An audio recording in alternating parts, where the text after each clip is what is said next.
अनुग्रह के प्रबंध का समाचार सुना। क्या सुना? समाचार जो तुम्हारे लिए मुझे दिया गया है। ठीक है, अनुग्रह के प्रबंध का समाचार। समाचार गुड न्यूज, अच्छी खबर। और अनुग्रह से क्या समझते हैं आप लोग? ग्रेस, ग्रेस सुने हैं? ग्रेस में पास होते हैं करके, फोकट में पास होते हैं, फोकट में पास होते हैं।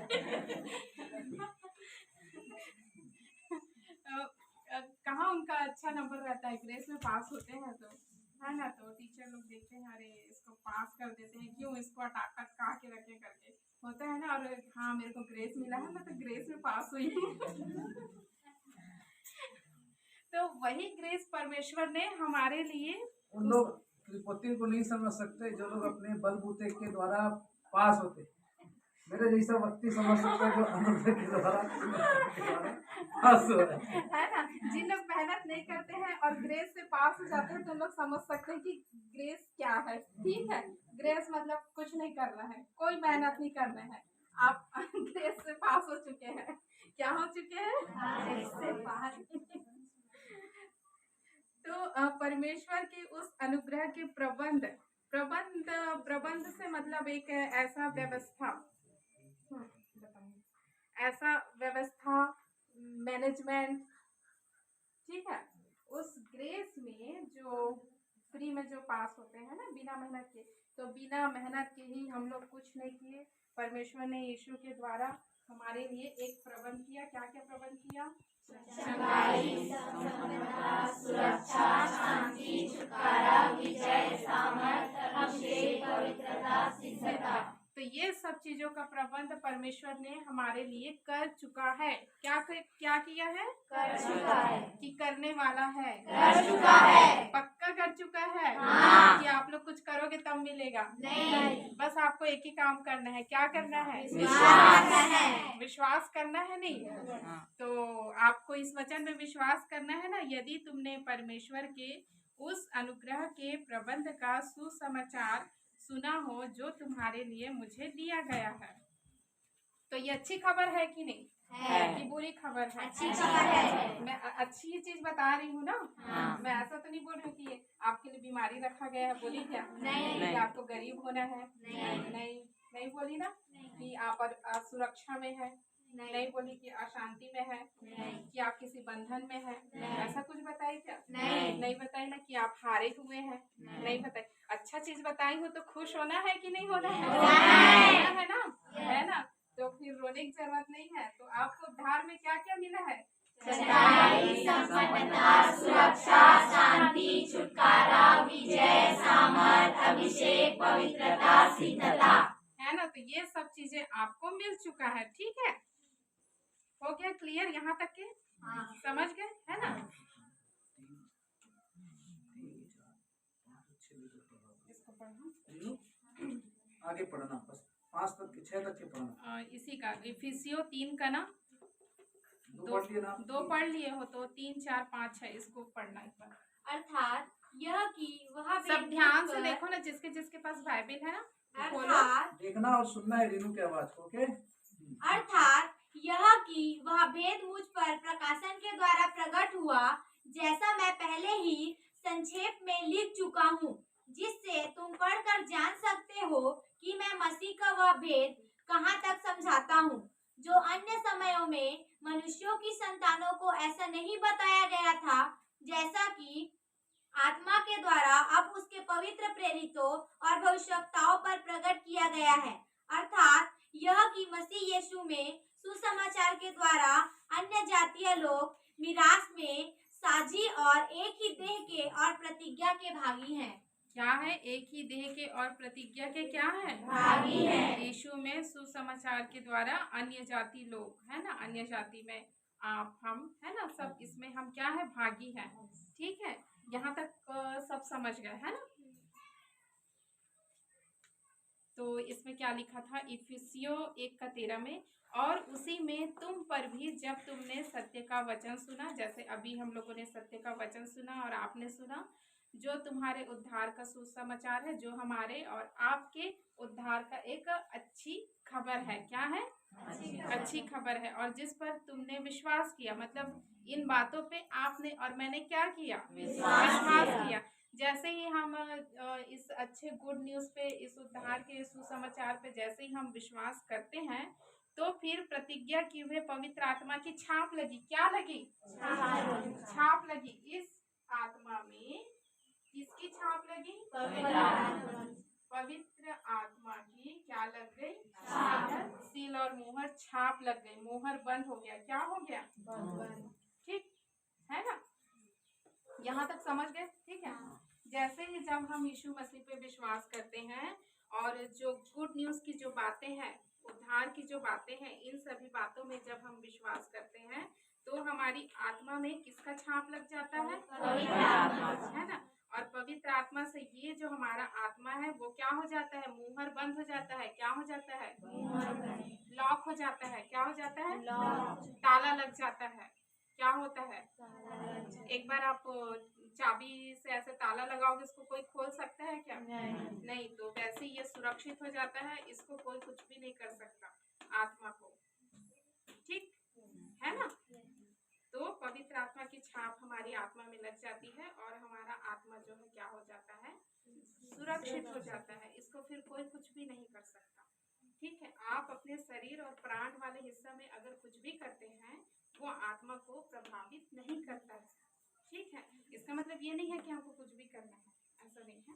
मैं बता रही हूँ, इफेक्ट नहीं पड़ता है। मतलब आप बेफिक्र रहो, रोने की जरूरत नहीं है। ठीक है। अगर कभी गलती से झूठ भी बोल दिए तो परेशान नहीं होना है। इसका मतलब नहीं कि इसका मतलब ये नहीं है कि झूठ बोलना है। बाइबल क्या है? एक आत्मिक पुस्तक है कि स्कूल जाते हैं वो वाला पुस्तक है। आत्मिक पुस्तक है और उसमें आत्मिक भाषा है। परमेश्वर क्या है?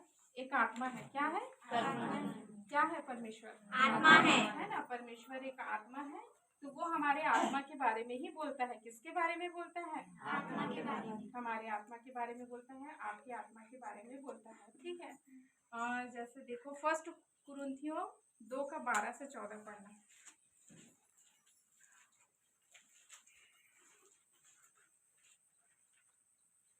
परंतु हमने संसार की आत्मा नहीं, परंतु वह आत्मा पाया है जो परमेश्वर की ओर से है, कि हम उन बातों को जाने जो परमेश्वर ने हमें दी है, जिनको हम मनुष्यों के ज्ञान की सिखाई हुई बातों में नहीं, परंतु आत्मा की सिखाई हुई बातों में आत्मिक बातों से मिला कर सुनाते हैं। और उसके आगे का भी पढ़ देना। परंतु शारीरिक मनुष्य परमेश्वर की आत्मा की बातें ग्रहण नहीं करता, क्योंकि वे उसकी दृष्टि में मूर्खता की बातें हैं और न वह उन्हें जान सकता है, क्योंकि उनकी जांच आत्मिक रीति से होती है। हाँ। परंतु हमने संसार की आत्मा नहीं, परंतु वह आत्मा पाया है जो परमेश्वर की ओर से है, कि हम उन बातों को जाने जो परमेश्वर ने हमें दी है। तो हमने परमेश्वर की ओर से उस आत्मा को क्या किया है? पाया है ना? तभी हम परमेश्वर की बातों को क्या कर पाएंगे? जान पाएंगे। जान पाएंगे कि नहीं? ठीक है। जिनको हम मनुष्यों के ज्ञान की सिखाई हुई बातों से नहीं समझ सकते, है ना? आपके और मेरे बीच अगर ऐसे ही कुछ बातें जो होंगी या और अन्य मनुष्यों से, उन बातों से हम इस आत्मा के बारे में हम नहीं जान सकते। जान सकते हैं क्या? नहीं जान सकते। हम इस आत्मा के बारे में, हमारी और आपके आत्मा के बारे में हम परमेश्वर के वचन को पढ़ेंगे तभी जान पाएंगे। कैसे जान पाएंगे?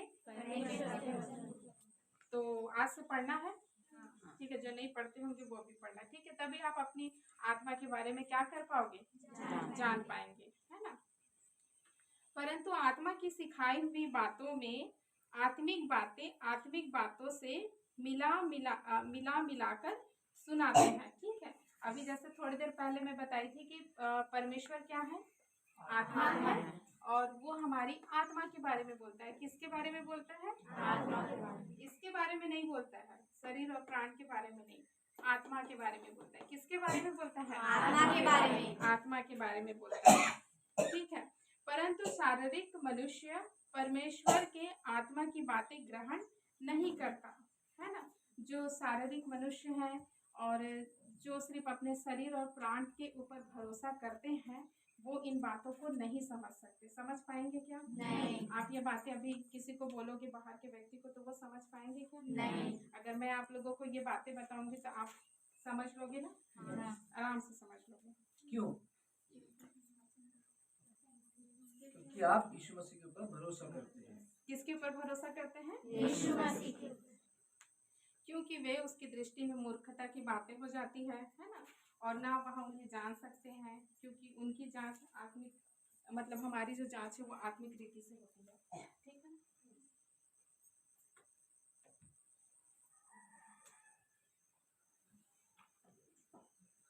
याकूब 2:26।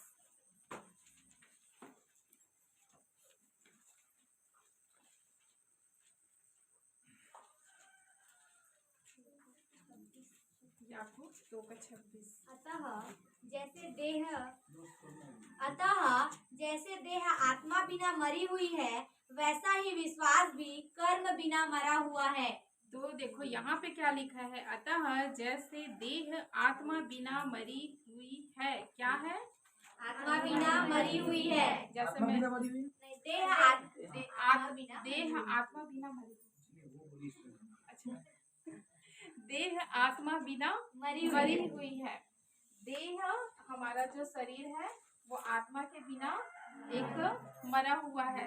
जैसे मैं थोड़े देर पहले अभी आप लोग को बताई कि परमेश्वर ने आदम को किससे रचा? मिट्टी से रचा। फिर उसके नाकों में, नथुनों में क्या को फूका? यस, मतलब आत्मा को फूका। तो फिर वो क्या बन गया? जीवित प्राणी। है ना। तो आदम जब उसके में आया, परमेश्वर ने श्वास फूका, जब वो जीवित प्राणी बन गया, तो इसलिए हमारे शरीर और प्राण में जब आत्मा रहेगा तब हम भी जीवित प्राणी रहेंगे कि नहीं? जैसे यहाँ वचन बता रहे हैं ना, अतः जैसे देह आत्मा बिना मरी हुई है। किसके बिना? आत्मा के बिना मरी हुई है। इसलिए हमारे शरीर और प्राण के अंदर में एक आत्मा है। हम इसके कारण हम क्या है? जीवित हैं। ठीक है। अब जैसे ही हम लोग यीशु पे विश्वास करते हैं, उद्धार का सुसमाचार को सुनते हैं, ठीक है, हमारे ऊपर किसकी छाप लग जाती है? पवित्र आत्मा की छाप लग जाती है ना। पवित्र आत्मा की छाप लग जाती है, मतलब हमारी आत्मा में फिर कौन जुड़ जाता है यहाँ पे? मसीह का आत्मा। किसका आत्मा? मसीह का आत्मा। मसीह का आत्मा जुड़ जाता है हमारी आत्मा के साथ, है ना। जब हम विश्वास नहीं करते उसके पहले हमारी आत्मा करप्टेड, मतलब क्या बोलेंगे इसको? करप्टेड मतलब दोष भावना से भरा होता है। करप्टेड इंग्लिश में, हिंदी में क्या बोलेंगे? दोष भावना। करप्ट व्यक्ति है। हाँ, दोषी व्यक्ति। ठीक है। हमारा आत्मा दोष भाव पूर्ण से भरा रहता है। जब हम यीशु पे विश्वास नहीं करते थे उसके पहले हमारा आत्मा दोष पूर्ण रहता था, निर्दोष नहीं रहता है, निर्दोष नहीं रहता था। जैसे ही हम मसीह पे विश्वास करते हैं और ये उद्धार की इस अच्छी खबर को जब हम जैसे ही सुनते हैं, पवित्र आत्मा का छाप कहाँ लग जाता है? हमारी आत्मा में लगता है। मतलब कि हमारे साथ मसीह का आत्मा क्या हो जाता है? जुड़ जाता है। और पवित्र आत्मा का छाप लगने से क्या हो जाता है? मुहर बंद हो जाता है। क्या होता है? मुहर बंद हो जाता है। सील लग जाता है, ताला लग जाता है, जिसको कोई खोल नहीं सकता और जिसमें कुछ फर्क नहीं पड़ेगा। ठीक, ये हो गया। तो जब मसीह का आत्मा जब हमारे साथ जुड़ जाता है, तो ये जितनी जो सारे जो चीज है, ये जो मैं अच्छी चीजें जो बताई है, वो भी इसमें आ जाता है। आत्मा यहाँ पे आ जाएगा। ये एक सेकंड रुकूंगा। गॉस्पल मतलब सुसमाचार सुनने के बाद आप परिवर्तन क्यों हो जाते हैं? जो अभी बताइए ना, सुसमाचार सुनने के बाद क्या बोले? आत्मा में वो सारी चीजें, उद्धार की बातें आ उद्धार, सुसमाचार सुनने के बाद एक व्यक्ति का उद्धार क्यों होता है? नहीं, वो तो पैकेज है, ठीक है। लेकिन सुसमाचार सुनने के द्वारा जैसे आपने विश्वास किया, ठीक है, लेकिन उद्धार क्यों हुआ? क्योंकि यूहन्ना 3:16 में क्या लिखा है?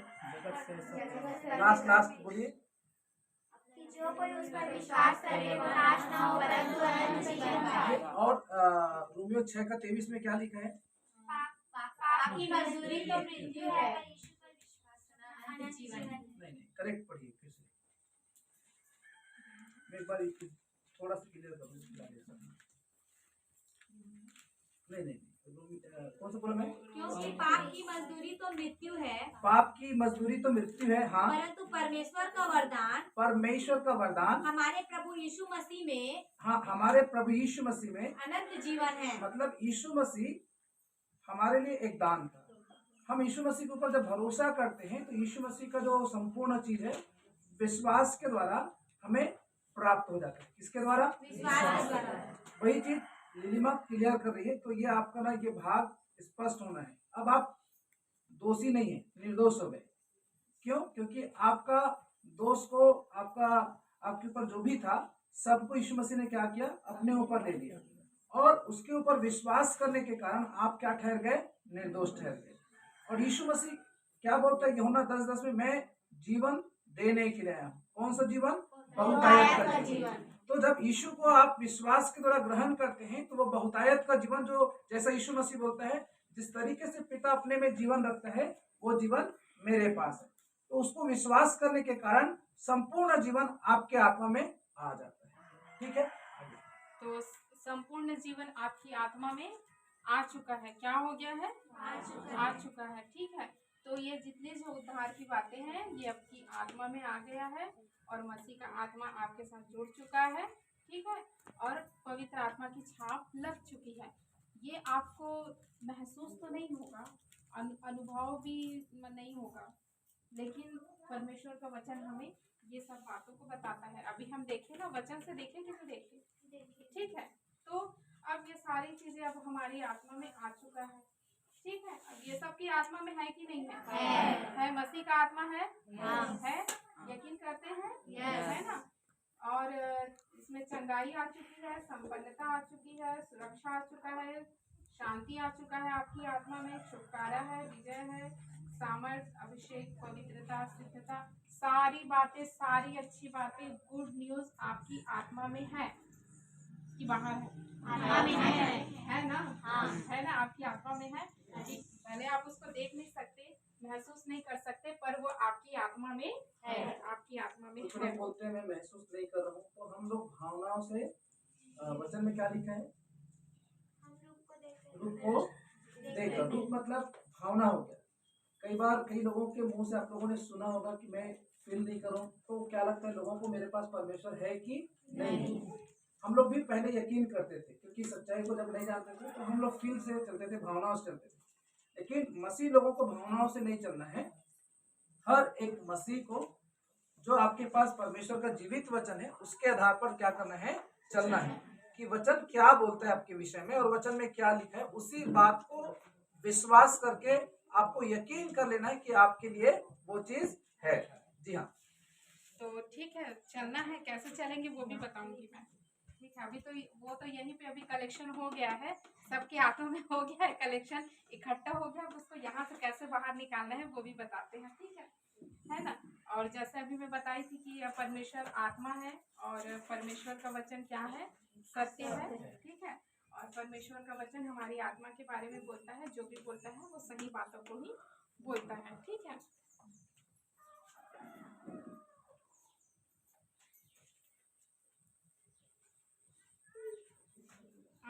सेकंड कुरिन्थियों 5:17।